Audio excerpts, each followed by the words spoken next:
like a gold cigarette paper inside the cigarette pack. We take it and then we wrap it.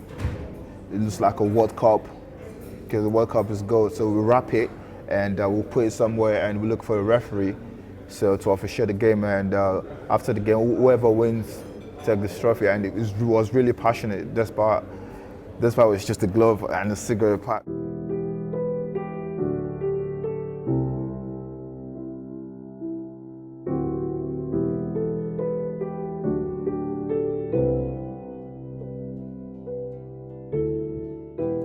Isaac. Hi. You hammered me at table tennis. Now it's time for me to get my revenge in the interview. Let go. Okay. Oh. Is there another player? You were born Isaac Success Ajayi Yeah. in 1996. When and why did you drop the Ajayi? That's my grandfather's name, and my dad's name is Isaac. I'm Success.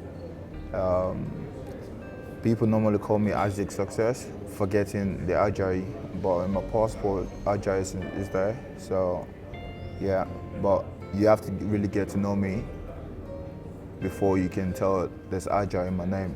But maybe fans, friends that don't really know me like that, or not really close to me like that, they just call me Isaac Success. It's a great name for a footballer, isn't it? Success. Yeah, everyone wants to be me. Back to your childhood, when you were growing up, you were the youngest of four, two brothers and a sister. Yeah. What was life like growing up for you?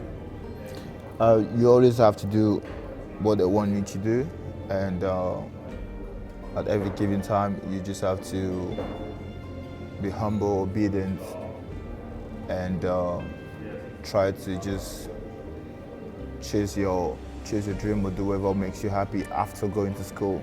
When you're back to school, and you also have to take permissions. Just like you can't do anything without them, and up to now, so I still can't do anything without them. But being a man, I can still make my decisions, not as before.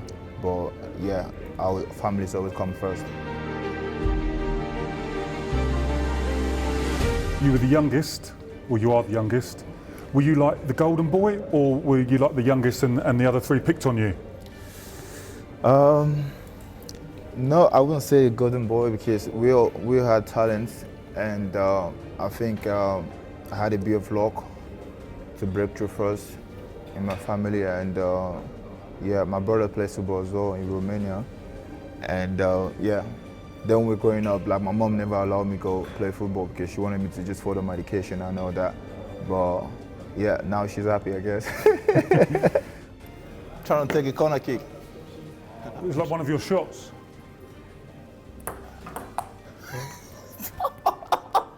You see this move? When was the last time you played table tennis? Yesterday, warm up. Yesterday, practice. So what's happening in today's game? You're cheating. Give us an idea of what life was like in your house. Is it Benin City? Yeah. The size and was it a big house? Was it? No, it was a small house, like in a room Apollo, and yeah, it was tough, but How tough? really tough.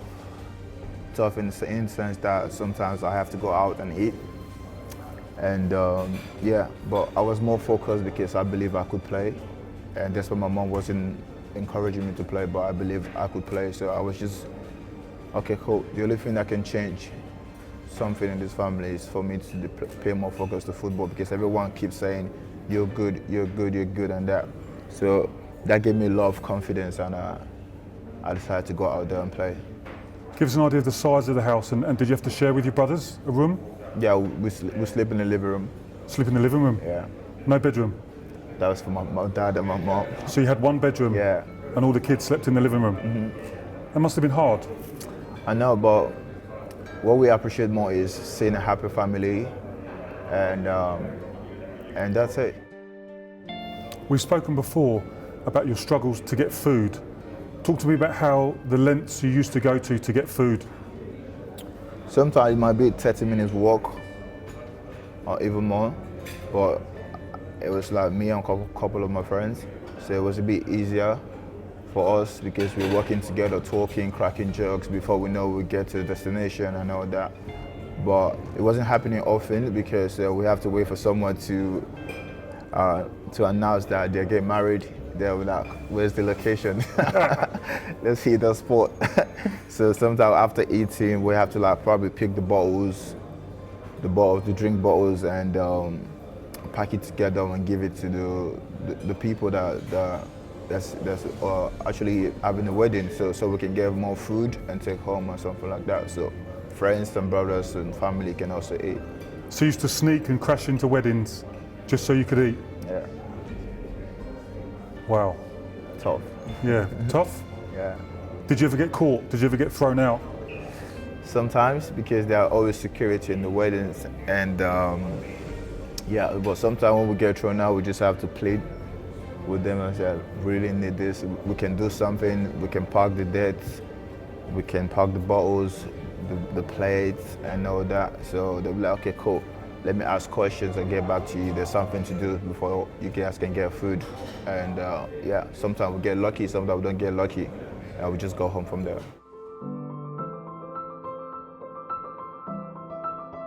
You got 2 caps for Nigeria playing football. Yeah. How many would you have playing table tennis? I never used to play in Africa because you have to go to same place to pay before playing. So what we do is we just get like a table at home and just put like a wooden stick on it, and we just start playing. Wow. Yeah. Sometimes we use our hands. Because you didn't have a bat? Yeah. So that's it. So this is unfair? Now we enjoy it life because it's been this stage in my career. So you come to training, you see free table tennis to play, you don't have to pay and all that.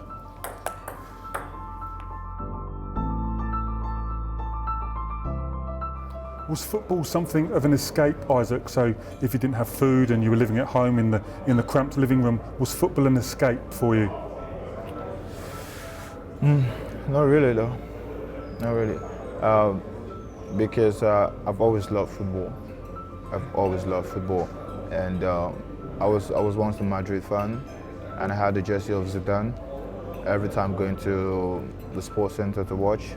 And before I can watch football, I have to clean the chairs before I can get in, because I don't have money to pay and watch. So I always sit on the floor and watch football and go home. So I've always had passion for the game. Where did you play as a kid growing up? Was it on the road, on the street? Was there pitches? Yeah, we used to play in the street, me and my friends, and we'll play against the other boys in the next street. And what makes it more fun is like a glove, like a bulb, like a glove light, and we just take out the what's it called? It's like a gold cigarette paper inside the cigarette pack. We take it and then we wrap it. It looks like a World Cup, because the World Cup is gold. So we wrap it and we'll put it somewhere, and we look for a referee so to officiate the game. And after the game, whoever wins take this trophy. And it was really passionate. This part was just a glove and a cigarette pack. So, and that brought more emotions Gave you something to play for. So I was like, if I probably play in the bigger stage or something like that, and it's like a real trophy, I think I would be more better than now. So. Did you have proper boots, or did you have to play barefoot or in your trainers? Barefoot with flip-flops as well, and sometimes we just put on socks, no boots, and we have to play like that. Yeah. That must have been hard on your feet. Sometimes we use our school shoes as well, and I would tell our mom that we're during break time, we're playing football, we're like so much late or something like that. But it got spoiled during football. All changed, everything changed when you had the trial.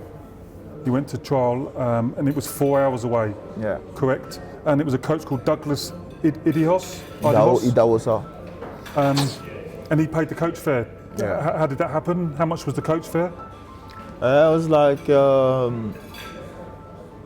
we were 4, It was like, let's say, 20,000 naira. I think in pounds should be less than 50 pounds.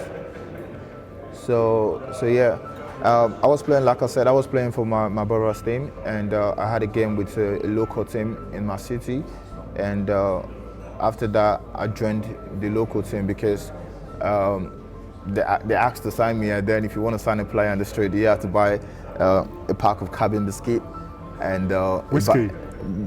Biscuits. Yeah, and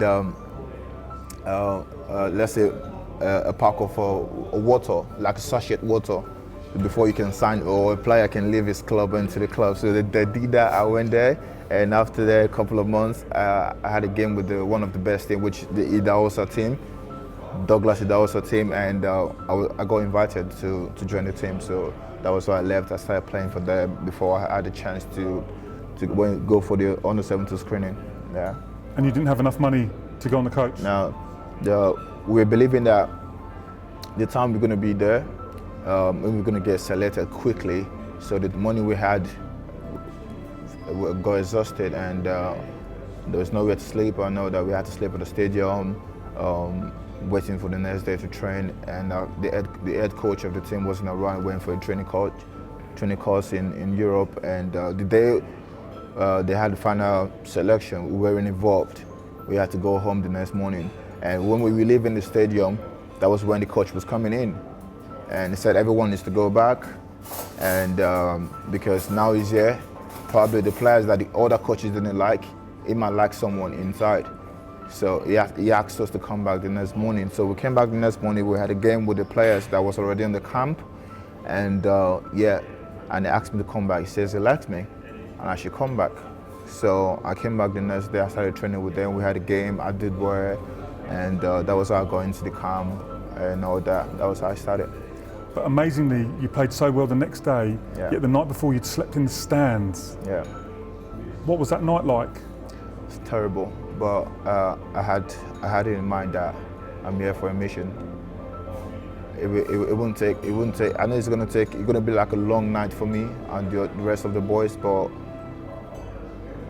we knew what we were here for, so we stuck to that, and luckily I made it out of. Did you get much sleep? No, I couldn't sleep because I was just waiting for the money to just be done, and training time. I wanted to do it because I was so hungry. Was it cold? What was the temperature like? It was warm, but the mosquitoes, you can get comfortable, you can get healed easily, but yeah. We took all those risks because we wanted to play. I'm going to show you a picture, see if you recognise. Was that from that time? Yeah, this was before I went to the under-17. But this was my first pro boot given to me by Douglas Idahosa, because then I think he had a player called Vitor Moses, which is in Turkey right now, and he was the one that brought this boot. So I was one of the best players on the team, so I was lucky to get one. And who were the other guys? Yeah, these are my friends. We used to play in the street together. What's your favourite shot? My favourite shot? Forehand smash? Yeah, what I do is I try to cover the ball, but I have to go like this and cover the ball like this. I can't stand straight and cover the ball because I'm going to lose it. So to get the best angle, I go like this and I cover the ball. Yeah. Look at the power of you. Yeah, that's where the power is coming from, because if I stand out here, it looks too weak, I have to go like this. Smash. You take it seriously. Yeah. Even then, you seem to have quite a smart head, because there was lots of teams interested in you, but you waited, didn't you? Yeah. You bided your time. Why did you bide your time, and what did Mr. Pozzo say to you that made you sign for his clubs? Well, most of the clubs that came for me, after sitting down and having a think and everything, I decided to go with Udinese, to sign for Udinese, and because I had a conversation with one or two people, and they told me, listen, it's better you go with Udinese, probably you're going to get more chances of playing, and if you don't get more chances of playing, the owner can always take you to Granada. You got options. So I was like, okay, cool. It's better I start from like a small team and go to a big team and just be there, stuck. So I got a couple of advice from friends, family, people into football as well. So I said, okay, cool. I was gonna do it, but ever since I made that decision, it's been amazing because I've been working with Pozo for a long time now, from Granada to this place, and I think it's been everything in terms of outside football, during the game and all that. It's been everything. Been something of a father figure? Yeah. Yeah.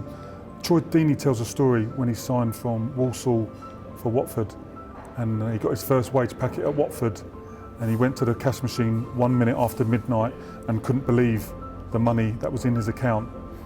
Given your background, did you have the same feeling when you got your first major wage packet? Can you remember? Yeah, that feeling, I think that feeling can be expressed because you're just going to be short of words. You can be standing in that spot for more than 5 minutes, thinking about, trying to flashback and all that, how it all started. And now you send such money in your account. I think you're going to be quiet for some time, speechless, stalked. What's next to do? That the only thing that's next to do is to call your family and be like, something's definitely going to change.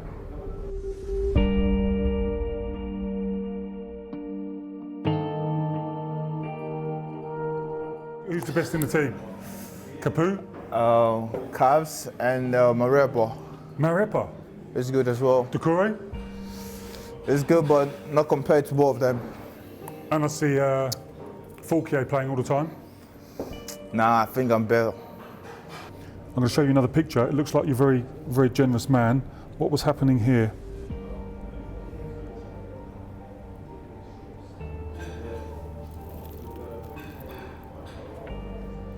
Oh yeah, this was after the season. A friend of mine invited me for a charity game in a city in Nigeria. I was busy, but I had to go because it's something that concerns charity and the orphans as well. So I had to honor that invitation. So after the game, we had to visit the orphanage home and show some love, because we know it's not really easy to be orphan.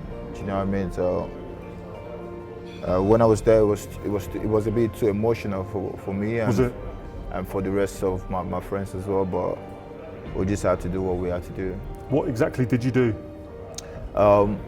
We went there, we bought a couple of foodstuffs, and we gave them cash. We supported the foundation, and and told them if they would ever need some help in future or something like that, we will always be there to support.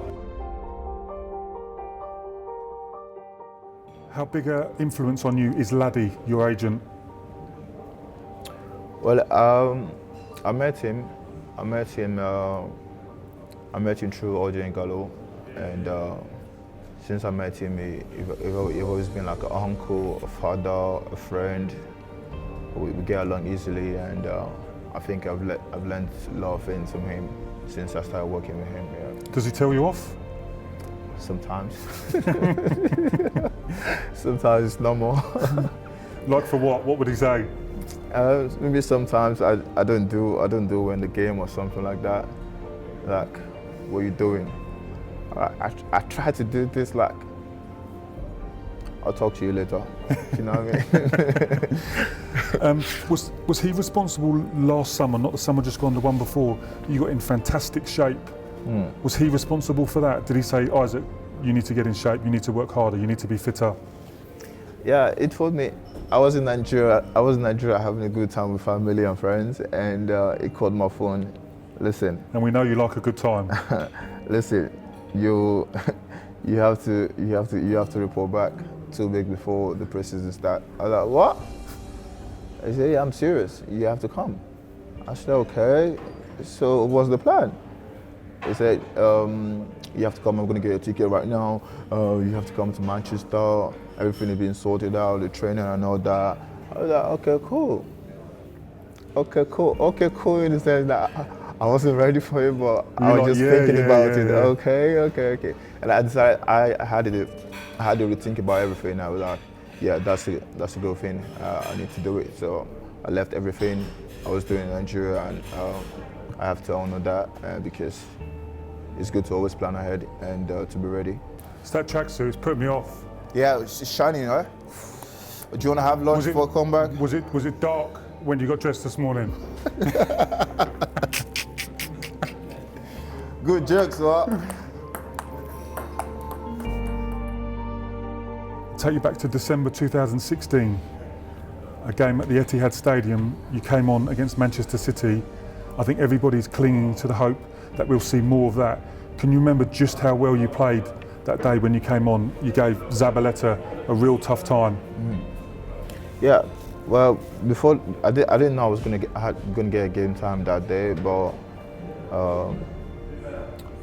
I had the chance to express myself, and I really enjoyed the game.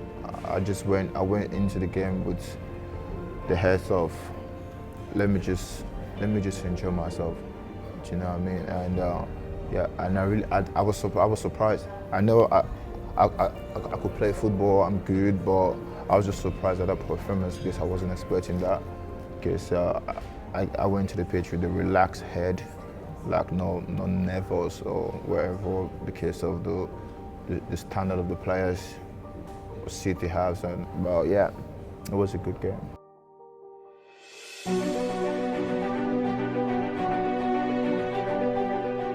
How proud are you of your Nigerian roots? I'm really proud. Okay, so there are times that the first time I was being called up for the national team, putting on the jersey, because then I was on the street. I see the national team players. There was a time they came to Benin City. I was like, someday, I want to be there. I want to wear his jersey. But seeing myself wearing the jersey a couple of times, it's everything for me. The national time, it's crazy. Yeah. Do you think your Nigerian roots are responsible for your genes? I mean, look at the size of you. You could be a middleweight or cruiserweight boxer. Well, I'm prepared to play football, but yeah, I think sometimes the hard life I passed through, my friends, family, I know that sometimes it can make you strong. And yeah, I think I want to get stronger. But they're telling the fitness guys, telling me you don't really do weights, you don't do upper body weights, but look at the size of you. Yeah, I don't like it. You don't like weights? I don't like it. I just want to like play football. Yeah. So you're just this size naturally? Yeah. For a big man, you've got some dance moves though, haven't you? I get dance moves, new dance moves every day. Because I watch TVs a lot, I watch music videos a lot, so I get to see and learn new things every day when it comes to dancing. How big a part of your life is music? Very big, but not bigger than football. Is it tracks? Huh? Trezix. Trezix. Yeah. That's my own boy from Benin. We used to be together all the time, and later I decided to pursue music. So yeah, he's doing well right now. And have you got a dance move for when you next score? Let me score first. Well, we look forward to that. Thank you. Thank you very much for your time, Isaac. Thank you. I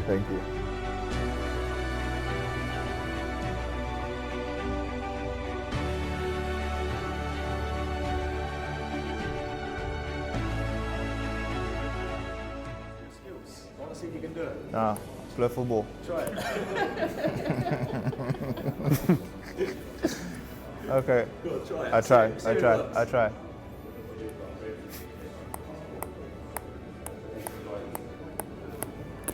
Click here for more videos. I tried. That's good. That was good. Yeah? Good. Yeah.